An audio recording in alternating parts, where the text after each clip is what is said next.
नमस्कार दोस्तों, क्या हाल है। आशा करता हूँ कि खुश होंगे, मस्त होंगे, बढ़िया होंगे। दोस्तों देखिए दोस्तों, अपनी एंशियंट हिस्ट्री ऑफ राजस्थान यानी प्राचीन राजस्थान का इतिहास हम पढ़ रहे थे। उस इतिहास में हमने बात की है अब तक 5-6 सभ्यताओं को हमने देख लिया, जैसे कालीबंगा, आहड़, बराठ, बालाथल, गणेश्वर। ये सभ्यताएं हमने 4-5 लेक्चर में ले लिए। दोस्तों आज बात करते हैं छोटी छोटी सभ्यताओं के साथ में जो 15 से 20 सभ्यताएं होगी। हो सकता है जहाँ तक आज निपटा दें इनको, अगर बड़ा लेक्चर होगा तो। अगर छोटा लेक्चर लेंगे तो 2 क्लासें लास्ट और होगी अपनी। कहने का मतलब ये है कि जो लोग कहते हैं ना, जो लोग कहते हैं कि सर हमारी किस्मत ने हमारा साथ नहीं दिया। अरे किस्मत क्या चीज़ है दोस्तों, कुछ नहीं है किस्मत। मैं कहता हूं कि किस्मत उन्हीं का साथ देती है, किस्मत उन्हीं का साथ देती है जिसने किया है अपनी कठिन परिस्थितियों में डट कर के सामना और अपने दृढ़ लक्ष्य के प्रति वो अग्रसर रहे हैं। दृढ़ लक्ष्य के प्रति वो डट कर के सामना किया है। किस्मत उन्हीं का साथ देती है दोस्तों, किस्मत उन्हीं का वो साथ देती है। तो चलिए बात करते हैं अपनी सभ्यता की ओर से। सबसे पहले बात करेंगे कि जो रंगमहल जो सभ्यता है, आज की छोटी छोटी सभ्यताएं होगी, केवल आपको उन्हीं पे ध्यान देना है। बड़ी सभ्यताओं के बारे में नहीं जाना है, उनका कोई अपने को पीएचडी नहीं करनी है। अपना काम बन जाए केवल उतना ही हमें अध्ययन करना है। दोस्तों अगर ये याद हो जाए, यानी कि मैं 40 से 50 सभ्यताएं आपको टोटल बता दूंगा अंतिम वीडियो तक, तो ये याद होने के पश्चात सभ्यता के स्थान, उनका नाम, उनके खोजकर्ता वो अगर देख लिया जाए, अच्छी तरह से याद हो जाए, तो कमेंट के माध्यम से हमें सूचित कर देना दोस्तों कि ये चीज़ तो हमें याद होगी, कुछ एक्स्ट्रा सर मुझे और बता दीजिएगा। तो अच्छी तरह से रिसर्च करके आपको और फैक्ट डाल दूंगा, यानी कि एक एक 50 लेक्चर भी बना दूंगा दोस्तों। एक एक सभ्यता के ऊपर 1-1 घंटे का लेक्चर हो सकता है। जैसा कि आज हम बात करेंगे दोस्तों एंशिएंट हिस्ट्री ऑफ राजस्थान, प्राचीन राजस्थान के इतिहास में हमने जो प्रमुख प्रमुख सभ्यताएं जो हमने देखी थी, जैसे कि हमने देख लिया दोस्तों, कालीबंगा को हमने देख लिया, आहड़ को हमने देखा, गणेश्वर को हमने देखा, बैराठ को हमने देखा, और छोटी मोटी सभ्यता 1-2 और भी देखी थी, वालाथल वगैरह।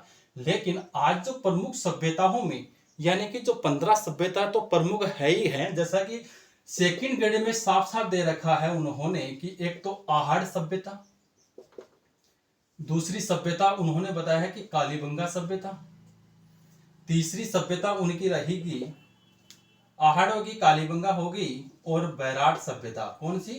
बैराठ सभ्यता उन्होंने दे रखी है अपने सिलेबस में, और एक बालाथल होगी शायद। ये 3 सभ्यताएं, 4 सभ्यताएं प्रमुख है सेकंड ग्रेड के सिलेबस में। यानी कि इनका नाम देकर के पूछ रखा है कि इन सभ्यताओं का अध्ययन करते हुए, यानी इन सभ्यताओं को प्रमुख स्थान देते हुए राजस्थान की प्राचीन सभ्यताओं के बारे में मुझे बता दिया जाए। ये सिलेबस में दे रखा है। तो ये हमने प्रमुख सभ्यताओं को, जो 4 सभ्यता सेकंड ग्रेड के हिसाब से तो हमने देख ली, लेकिन जो और भी तो प्रमुख सभ्यताएं हैं, कम से कम भी 15 सभ्यता तो प्रमुख में है ही है। उनमें तो अक्सर एग्जाम में प्रश्न बनता ही रहता है।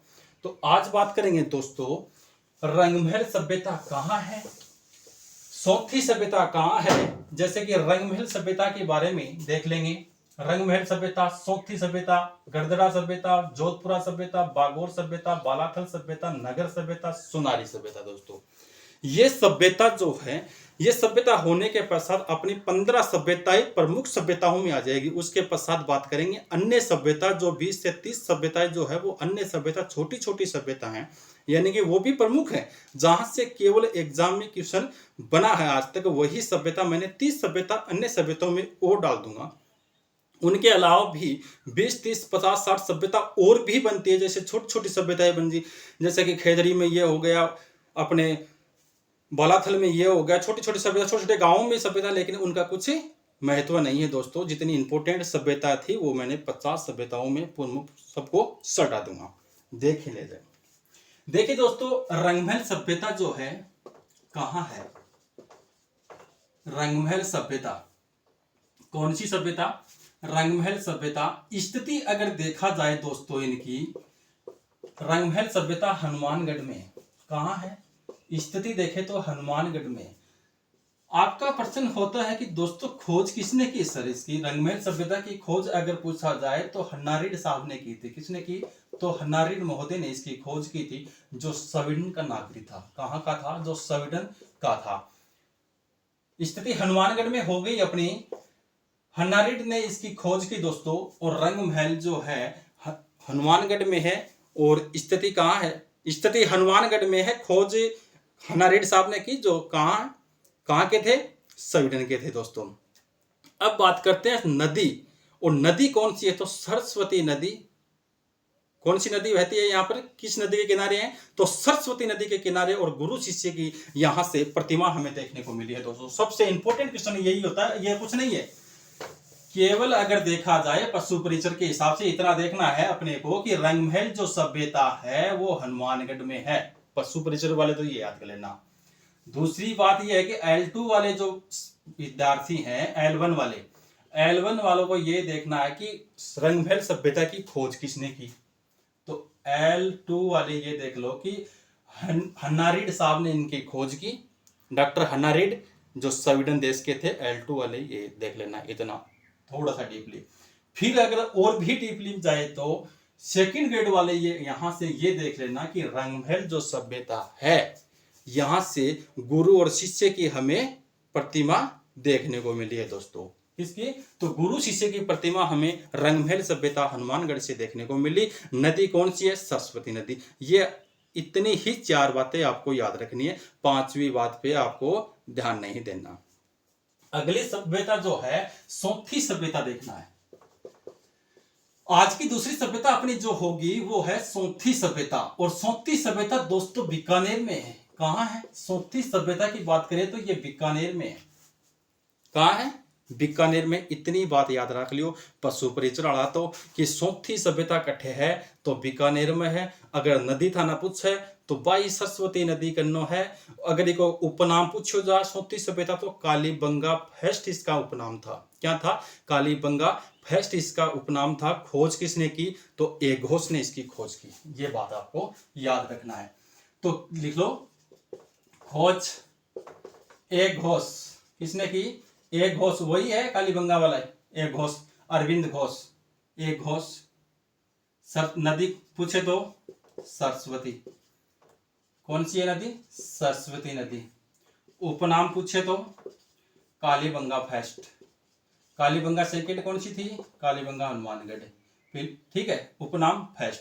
क्या है कि प्रश्न पूछ लेता है अगला कि कालीबंगा फर्स्ट, कालीबंगा सेकंड, इस प्रकार से कौन सी सभ्यता बीकानेर में थी, कौन सी सभ्यता हनुमानगढ़ में है। तो इस प्रकार से सभ्यता पूछ लिया जाए कि रंगमहल कहाँ है तो हनुमानगढ़ में, कालीबंगा कहाँ है हनुमानगढ़ में, सौंथी सभ्यता कहाँ है तो बीकानेर में है वैसे तो, लेकिन कालीबंगा फर्स्ट कहा जाता है इसको, ये याद रखोगे आप।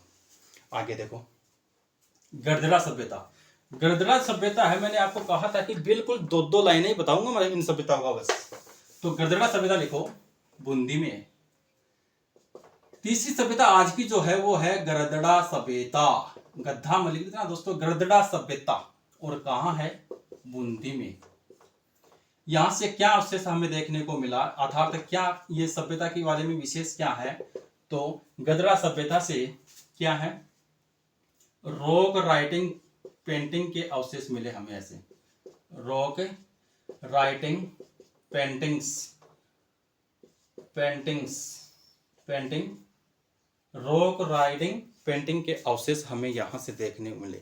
गड़दड़ा सभ्यता बूंदी जो पशु पक्षियों की सभ्यता थी, यानी चित्रकला से संबंधित है। बस इतना ही आपको याद रखना है। गड़दड़ा सभ्यता जो बर्ड राइडर पेंटिंग, क्या बता दिया मैंने? रॉक नहीं, बर्ड राइडर पेंटिंग के अवशेष हमें यहाँ से देखने को मिला है दोस्तों। तो ये बर्ड राइडिंग करना आपको, बर्ड राइडिंग पेंटिंग। बर्ड यानी पक्षी हो गए ना, राइडिंग यानी पशु, तो पशु पक्षियों के चित्र। कौन सी सभ्यता है? तो बूंदी सभ्यता, गड़दड़ा बूंदी से। अगली सभ्यता जो अपनी होगी वो जोधपुरा सभ्यता। बिल्कुल 2-2 नामों की सभ्यता है, ज्यादा बड़ी नहीं है सभ्यता है। तो अगली सभ्यता 4 नंबर सभ्यता लिखो, जोधपुरा सभ्यता। जोधपुरा सभ्यता। जोधपुरा सभ्यता कहाँ है? लिखो, जोधपुरा सभ्यता कोटपुतली जयपुर के पास में है। कहाँ है? कोटपुतली जयपुर, ये नाम याद रख लो आप तो बस बहुत है। तो कोटपुतली जयपुर। अगर आपको नदी पूछ लिया जाए तो सिर्फ साबी नाम याद रख लो। ये जो जोधपुरा सभ्यता है, जोधपुर में नहीं न होकर के कोटपुतली जयपुर में, कि जोधपुरा नाम आ रहा है तो जोधपुर कर देंगे, ऐसा नहीं है। जोधपुरा सभ्यता कोटपुतली जयपुर में है। नदी अगर पूछे तो साबी नदी करना है आपको, बस ये याद रखो। नदी पूछे तो साबी। अवशेष हमें यहां से क्या क्या मिला, तो एक तो लोह गलाने की भट्टिया हमें यहां से मिली है दोस्तों। सूंग वंश के जो कुषाण वंश है ना, सूंग व कुषाण वंश के सिक्के हमें यहां से देखने को मिले हैं, तो ये भी लिख लो, सबसे इंपॉर्टेंट क्वेश्चन बनता है। यानी कि पशु परिचय में यही पूछेगा अगला कि जोधपुरा सभ्यता है वो कोटपुतली जयपुर में है, बस। कि जोधपुरा सभ्यता सुमिलित में भी आएगा तो इतना ही आएगा कि जोधपुरा सभ्यता, इनका नाम तो जरूर रख लो आप, बस। जहां तक प्रश्न बनता है ना 80% तो नामों में ही पूछा कि ये सभ्यता है कहाँ, स्थिति कहाँ, बस। फिर उनकी ज्यादा करेगा तो नदी पूछ लेगा, ज्यादा करेगा तो खोज पूछ लेगा, किसने की थी खोज, और डेट तो बिल्कुल भी नहीं पूछेगा दोस्तों। नदी, साबी नदी। अवशेषों की बात अगर करें कि जोधपुरा सभ्यता से क्या क्या अवशेष हमें यहां से देखने को मिले, तो लोहे गलाने की भट्टिया यहां से है, लोहे गलाने की भट्टिया मिली। क्या गलाने की? लोहे गलाने की भट्टिया हमें जोधपुरा सभ्यता से देखने को मिली। कुषाण वंश और सूंग वंश, यानी कि कुषाण वंश और सूंग वंश के सिक्के हमें कहां से देखने को मिले, तो जोधपुरा सभ्यता, कुषाण वंश और सूंग वंश के जो सिक्के हैं वो जोधपुरा सभ्यता जयपुर से हमें देखने को मिले हैं। तो लिखो, जोधपुरा सभ्यता साबी नदी के किनारे है। सूंग वंश और कुषाण वंश के सिक्के हमें यहाँ से देखने को मिले हैं अवशेषों में। लोहा गलाने की भट्टी मिली यहाँ से हमें। ताम्र गलाने की भट्टी हमें हाड़ सभ्यता उदयपुर से मिली, ये याद रखोगे। और क्या, फिर साबी नदी है, ये आपको याद रखना बस। आगे देखो, ये होगी आपकी कौन सी सभ्यता? जोधपुरा सभ्यता। अब देखिए दोस्तों, बागोर सभ्यता की अगर बात करें तो बागोर सभ्यता की स्थिति सबसे पहली बार देखा जाए कि बागोर सभ्यता सर है कहाँ, तो आपको पहली बात तो ये याद रखना है कि बागोर सभ्यता जो है वो भीलवाड़ा में है। कहाँ है? तो जो बागोर सभ्यता है वो भीलवाड़ा में, एक तो ये याद रखोगे दोस्तों। अब देखिए दोस्तों, बागोर सभ्यता भीलवाड़ा में। अगर नदी की बात करूं मैं तो कोठारी नदी के किनारे स्थित है। कौन सी नदी के किनारे? तो बागोर भीलवाड़ा में कोठारी नदी के किनारे स्थित है। एक बात ये याद रखोगे। खोज किसने की? तो वीएन मिश्र ने खोज की। कब की सर? तो 1962 और 63 में इनकी खोज वीएन मिश्र ने इनकी खोज की। 1962-63 में, यानी कि जो जोधपुरा सभ्यता है ना, इनकी खोज किसने की थी? तो वीएन मिश्र। एक साथ में नाम याद और रखोगे, एल.एस. लेसनी। कौन था? वीएन मिश्र और एल.एस. लेसनी ने 1967 से गुणोत्तर कर दो आप, हाँ 1967 से गुणोत्तर में इनकी जो खोज की थी, किसने? एल.एस. लेसनी और वीएन मिश्र ने। जोधपुरा, ये आपकी बागोर सभ्यता कोठारी नदी के किनारे स्थित है, बस ये याद रखोगे इनकी। अब देखिए दोस्तों, बागोर सभ्यता के अंतर्गत जो अवशेष हमें क्या क्या देखने को मिले, तो बागोर सभ्यता में अवशेष जो है वो देखो, बागोर सभ्यता से पशु पक्षियों के हमें प्राचीनतम अवशेष देखने को मिले। एक बात तो ये है कि छोटा बिल्कुल शॉर्ट्स वीडियो देखेंगे तब बोर्ड का काम बहुत बिल्कुल कम रहेगा। आप साथ साथ में अपने हिसाब से नोट से बनाते चलो। बहुत इंपॉर्टेंट चीज बात अब मैं आपको बताने को जा रहा हूँ। मैं कह रहा हूँ कि राजस्थान की छोटी से छोटी एग्जाम और बड़ी से बड़ी एग्जाम में जहाँ से प्राचीन सभ्यताओं में अपना क्वेश्चन आएगा दोस्तों, यहाँ से इनके अलावा कुछ भी नहीं आ सकता। तो जोधपुर, ये आपकी जो बागोर सभ्यता के अवशेष राजस्थान में पशु पक्षी भीलवाड़ा में है और पशु पक्षियों के हमें यहाँ से प्राचीनतम अवशेष देखने को मिले हैं जो दोस्तों। अब दूसरी बात यह है कि बागोर सभ्यता से हमें दूसरा अवशेष और क्या मिला दोस्तों, तो महासतियों का टीला मिला यहाँ से हमें। महासतियों का टीला कहाँ से मिला? तो बागोर सभ्यता भीलवाड़ा से हमें महासतियों का टीला देखने को मिला। दूसरी बात यह है कि दोस्तों, महासतियों का जो टीला था, कौन सा? महासतियों का टीला जो है वो एक टीला आहड़ सभ्यता उदयपुर में भी हमें देखने को मिलता है, जहां से अमर सिंह फर्स्ट से लेकर के मेवाड़ के जितने भी महाराणा हुए, जितने भी जो शासक हुए, तो अमर सिंह फर्स्ट से लेकर के मेवाड़ के महाराणाओं का, सभी महाराणाओं का महासतियों का टीला आहड़ उदयपुर में छतरियां बनी हुई है। वो पूछे तो आपको आहड़ में जाना है। अगर आपको महासतिया पूछा जाए तो बागोर सभ्यता में देखने को मिली है अवशेषों में। अगर बागोर ना हो तो आहड़ में जाना है, आहड़ ना हो तो बागोर में आना है।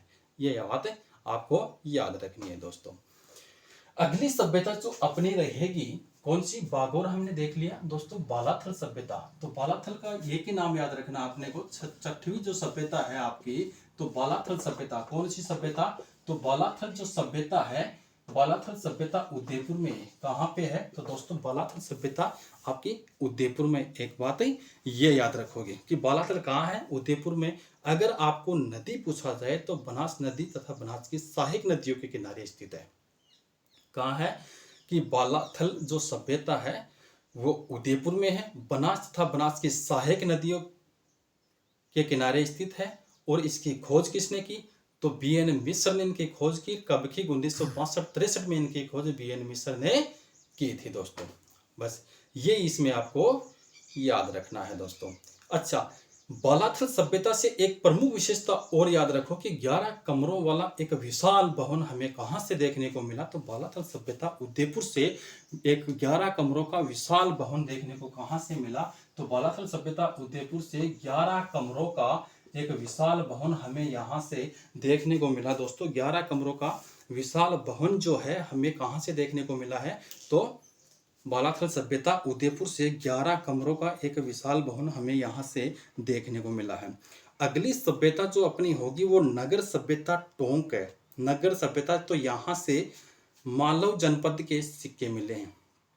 नगर सभ्यता जो टोंक है ना, तो नगर सभ्यता टोंक से मालव जनपद के सिक्के मिले हैं। कौन से जनपद के, मालव जनपद के सिक्के हमें यहाँ से देखने को मिले हैं दोस्तों।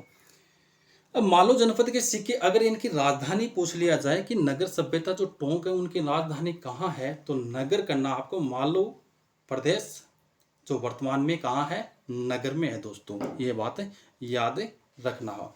यहाँ से मानव तथा पशुओं की आकृतियों से, प्रमुख बात क्या करनी है यहाँ से, तो मानव तथा पशुओं की आकृतियों से युक्त महिषासुरमर्दिनी की प्रतिमा हमें यहाँ से देखने को मिली है। महिषासुरमर्दिनी क्या थी, महिषासुरमर्दिनी जो है, जो अपनी ये माँ भवानी नहीं है कि इन्हीं का कुछ अवतार है ये माँ भवानी का, यानी कि दुर्गा माता का अवशेष, दुर्गा माता की जो आराध्य मान लो या अवशेष है, तो उनको महिषासुरमर्दिनी कहा जाता है, जिसमें मानव तथा पशु पक्षियों के अवशेष हमें वहाँ से कुछ प्रतिमा, हमें महिषासुरमर्दिनी की प्रतिमा कहाँ से हमें देखने को मिली है, तो नगर सभ्यता टोंक से मिली है दोस्तों। कूक जांगला जनपद की राजधानी अगर आपको पूछा जाए, कूक जांगला जनपद की राजधानी अगर पूछा जाए, बिल्कुल इंपॉर्टेंट क्वेश्चन है, अहिछत्रपुर नाम आएगा। क्या, कूक जांगला जनपद की राजधानी कौन सा, तो कूक जांगला, मार्कर ने डिस्टर्ब कर दिया, तो बिल्कुल कूक जांगला जनपद की राजधानी कहाँ है, तो अहिछत्रपुर नागौर में है दोस्तों। अहिछत्रपुर कहाँ पड़ता है अपना, नागौर में, जहां पर अकबर ने 1570 ईस्वी में अपना नागौर का दरबार लगाया था, जिसमें मारवाड़ के शासक चंद्रसेन ने उनकी अधीनता स्वीकार नहीं की थी, आपको पता होगा। और बीच में ही उठ करके अपने भाई उदय सिंह को दे करके वो चला जाता है, अकबर का द्वेषी बन जाता है वो। आगे देखो, अगली सभ्यता अगर हम देखें यहाँ से अवशेष क्या क्या मिला हमें, किसमें, जैसे जो सभ्यता जोधपुरा सभ्यता जयपुर वाली जो थी, उन्हीं के अवशेष आपको सुनारी सभ्यता झुंझुनू में भी करने हैं दोस्तों। तो सुनारी सभ्यता जो है वो कहाँ है, तो झुंझुनू में है। याद रखो, सुनारी सभ्यता, कौन सी सभ्यता, सुनारी सभ्यता। सुनारी सभ्यता कहाँ है, तो सुनारी सभ्यता लिखो, आप लिख लो, मैं लिखा दूंगा। सुनारी सभ्यता कहाँ स्थित है, सुनारी सभ्यता झुंझुनू में है। अगर आपको नदी पूछा जाए कि सर नदी कौन सी है, सुनारी सभ्यता कौन सी नदी के किनारे स्थित है, तो सुनारी सभ्यता आपकी कांतली नदी जो अपनी ये बहती है, तो कांतली नदी, काटली नदी जिसको बोला जाता है, काटली नदी के किनारे है सुनारी सभ्यता, यानी झुंझुनू में सुनारी नदी के किनारे। यहाँ से हमें क्या मिला, तो लोहा बनाने के प्राचीनतम भटिया मिली हमें यहाँ से। कहाँ से, सुनारी सभ्यता झुंझुनू में। सुनारी कहाँ है, तो खेतड़ी झुंझुनू में है। खेतड़ी सभ्यता झुंझुनू से, सुनारी सभ्यता खेतड़ी सभ्यता झुंझुनू से लोहे गलाने की हमें यहाँ से प्राचीनतम भटिया मिली है दोस्तों। ये अपनी प्रमुख सभ्यता है। इनमें से जो अपनी ये टोटल 14 से 15 सभ्यताएं हैं, वो आज तक हमने अभी